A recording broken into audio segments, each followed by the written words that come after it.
Hoje é dia 4 de abril de 2020. Vamos conversar sobre as informações contidas no relatório Focus que o Banco Central acaba de divulgar. Vamos lá? Vários lembretes. O primeiro lembrete é que há um número expressivo de empresas de consultoria econômica que ajudam o Banco Central a formar estas expectativas de mercado. Há 103, 105 empresas de consultoria que estão ajudando o Banco Central nessa tarefa.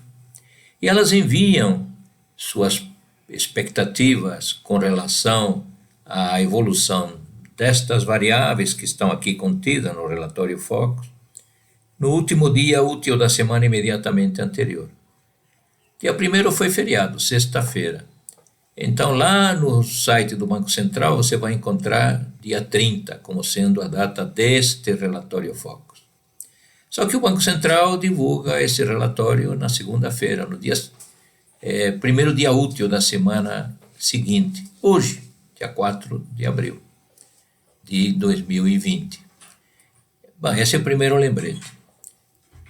O segundo lembrete que nós temos que sempre salientar é que o Banco Central recebe essas informações, as coloca em ordem crescente e divulga a mediana. Então, reparem, é a mediana. E há uma distribuição de probabilidades em torno dessa mediana, valores acima, valores abaixo. A terceira questão muito importante é que estas informações aqui contidas norteiam as decisões de milhares de pessoas que olham, por exemplo, a taxa de câmbio e fazem expectativas com relação ao futuro dessa taxa de câmbio em seu próprio negócio.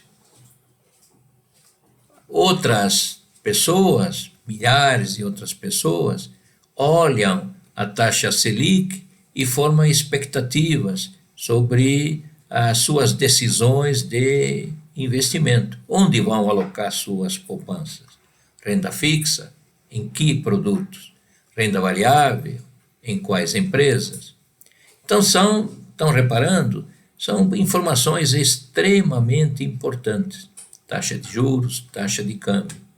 E olhando aqui nas últimas linhas, repare aqui nas últimas linhas, nós temos aqui o resultado primário, que mostra o rombo do setor público, das contas do setor público, e temos o resultado nominal, que vem a ser o rombo primário mais os juros pagos sobre a dívida pública. E aqui temos uma relação entre a taxa Selic e o serviço da dívida pública, os juros pagos. Toda vez que a taxa Selic diminui, esperamos também que haja uma diminuição no volume de juros pagos a título dessa dívida pública. A dívida pública vai aumentar consideravelmente em função das necessidades da sociedade brasileira de sobrevivência, mercê dos efeitos perversos desse Covid-19. De um lado, sobre a saúde das pessoas e, de outro lado, sobre a saúde das empresas e da sobrevivência dos trabalhadores. Então, repare aí, há um mês atrás, o resultado primário estava 1,65% do PIB. Hoje já está 7,2% do PIB. Um PIB é 7,3 trilhões que nós estamos considerando. A questão do resultado nominal, repare, ele foi para 11,3%. A diferença entre 11,3% e 7,2% vem a ser exatamente o serviço da dívida, né? O serviço da dívida. E esse serviço da dívida é pagamento de juros sobre a dívida pública. Resultado primário e resultado nominal são variáveis extremamente importantes. Um governo com suas contas desequilibradas não vai promover o crescimento econômico nos próximos períodos de tempo. Mas estávamos indo numa boa direção do controle das contas do setor público. Entretanto, veio essa terrível pandemia. E este rombo agora se justifica plenamente. E teremos tempo, se Deus quiser, se o grande arquiteto do universo assim também desejar, teremos tempo para voltarmos aos níveis anteriores da pandemia em termos de resultado primário. Tenho certeza disso. Então, estamos com as variáveis fiscais, as variáveis monetária, taxa de juros, variável cambial, taxa de câmbio, reais por dólar, e taxas de inflação e também crescimento da economia e setor externo. Então vamos fazer uma análise dessas variáveis. A taxa Selic hoje está em 3,75%, a que remunera os títulos do governo federal. Há uma expectativa de que na reunião de junho próxima, essa taxa caia para 3,25%. E que até o final do ano ela se situa em 2,75%. Creio eu que deverá cair mais ainda, porque não sabemos absolutamente nada do tempo de demora desta terrível pandemia. E é provável que, para evitar um aumento brutal na dívida pública, os juros diminuam ainda mais para compensar este aumento da dívida pública, de um lado, com a queda da taxa de juros, e com isso ela seria relativamente menor àquela que poderíamos ter caso a taxa de juros Selic permanecesse em 2,75% até o final do ano. Do ponto de vista da taxa de câmbio, se nós olharmos hoje o site do Banco Central, vamos encontrar uma taxa de R$ 5,56 por dólar.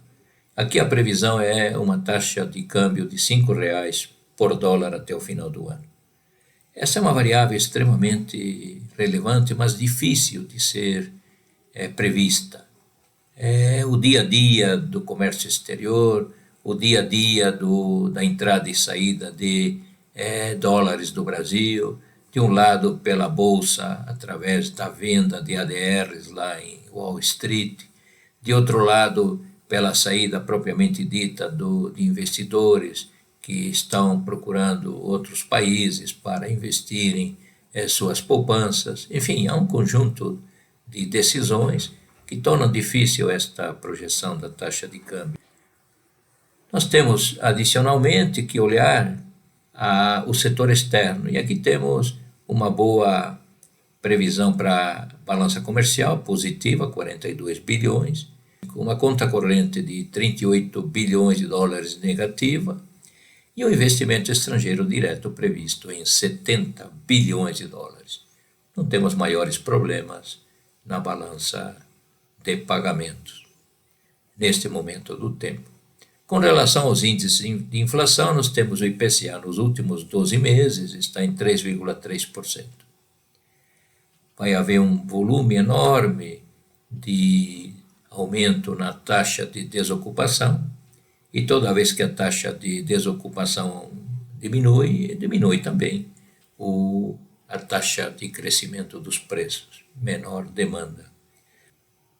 Temos observado boas safras agrícolas, o que tem mostrado que um aumento da oferta e uma queda da demanda, os preços tendem a diminuir. E a expectativa do IPCA é crescimento até o final do ano de 1,97%. Lembrando que a meta de inflação é 4%, com desvio padrão de 1,5% para cima e 1,5% para baixo.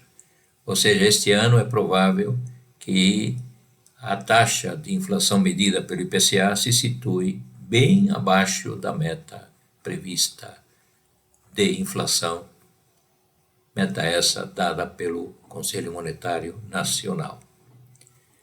E temos agora que lembrar que os preços administrados pelo governo, pelos diversos governos, estadual e municipal, a previsão é crescimento de 1,15%. E que o IGPM, que é o índice dos aluguéis, tem uma previsão de 4,9% até o final desse ano. E por último, deixamos aqui o produto industrial, cuja previsão é uma queda de 2,75%, e do PIB, uma queda de 3,76%. E aqui nós temos que lembrar sempre que, igual ao modelo de inteligência artificial, os colegas que utilizam econometria aqui têm uma série de dificuldades para montar, para ter uma boa projeção quanto a esta variável crescimento da economia.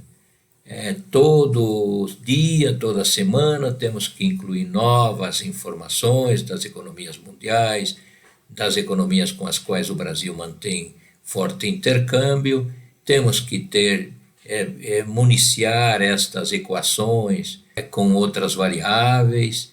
Enfim, não é uma tarefa fácil fazer uma boa previsão sobre o crescimento da economia. Esses 3,76% certamente vão mudar para pior nas próximas semanas. Tudo vai depender do tempo de demora em combatermos esse terrível vírus e venceremos essa batalha. Se demora muito, mais tempo então as empresas ficarão fechadas, lojas, etc. O setor serviços ficará fechado. Vamos lembrar que 2/3 da despesa global da economia está no setor terciário, no setor serviços. E é claro que quanto mais tempo lojas permanecerem fechadas, maior será o número de pessoas demitidas, maior tempo demorará a retomada e assim por diante. Então, o crescimento da economia é uma variável extremamente difícil de ser prevista, mas sabemos sim que tudo dependerá do tempo e da eficácia das medidas sanitárias e depois também de um grau bastante forte de confiança por parte da sociedade de que é possível voltar a um novo normal. Temos uma série de informações aqui relevantes, repito, são informações que não são médias, são medianas e são variáveis extremamente importantes do ponto de vista macroeconômico. Variável monetária, taxa de juros, variáveis fiscais, resultado primário, resultado nominal, variável cambial, taxa de câmbio, taxas de inflação, que são a convergência desta combinação em taxa de juros, taxa de câmbio, resultado nominal e resultado primário, convergem, determinam, melhor dizendo, a taxa de inflação que vai predominar na economia. E temos também informações aqui sobre crescimento econômico. Vamos aguardar que tudo corra bem para todos nós nas próximas semanas. Até o próximo Relatório Focus.